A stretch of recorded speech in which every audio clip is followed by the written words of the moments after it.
Be ready. Start. It is not disputed that the accused appellant Ram Dulare is a handicapped person who has filed his disability certificate issued by Medical Board of Chief Medical Officer MAU certifying 60% disability in his right leg, and it has been admitted by PW2 and PW3 that accused appellant is a handicapped person disabled with one leg and cannot walk properly because of problem with one leg. Stop. It is not the case of the prosecution that the accused appellant was having love affair with the victim, the minor girl, and enticed her away on account of the love affair. Stop.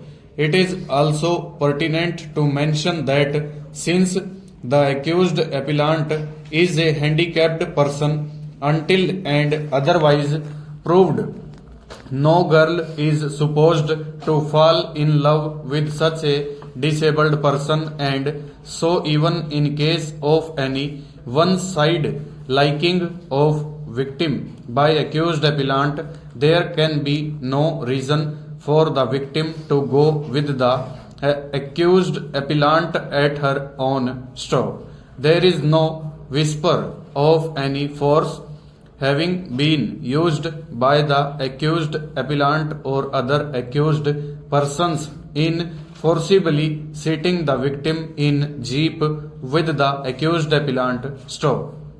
It has been contended by the accused appellant that the victim was major and was living with her parents in Jaunpur, and the police have not made any efforts to trace out the victim at Jaunpur or anywhere else where the appellant allegedly taken her away. Stop. It is pertinent to mention that the first informant is a law graduate, and it is expected from him as a prudent man to inform the police immediately after the incident so that there could have been better possibility of tracing out the victim. Stop. The prosecution has also not made any efforts of tracing the victim by taking the accused appellant on police remand. Stop. The prosecution has failed to explain the inordinate delay of around 4 days in lodging FIR. Stop. It has also been contended that as per entries in the family register, the victim was major at the time of incident. Stop. The possibility of eloping of victim in the darkness of night without knowledge of anybody may not be ruled out. Stanza.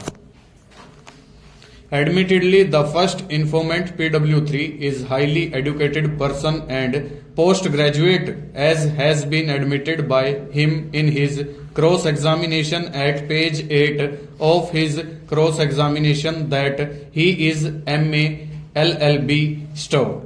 He has stated that he lives at home and does agricultural work, and since the matter was related to his prestige, he was very much nervous, and so instead of writing the written report himself, got it written by Harish Yadav on his dictation, and in dictating there was no problem. Stop.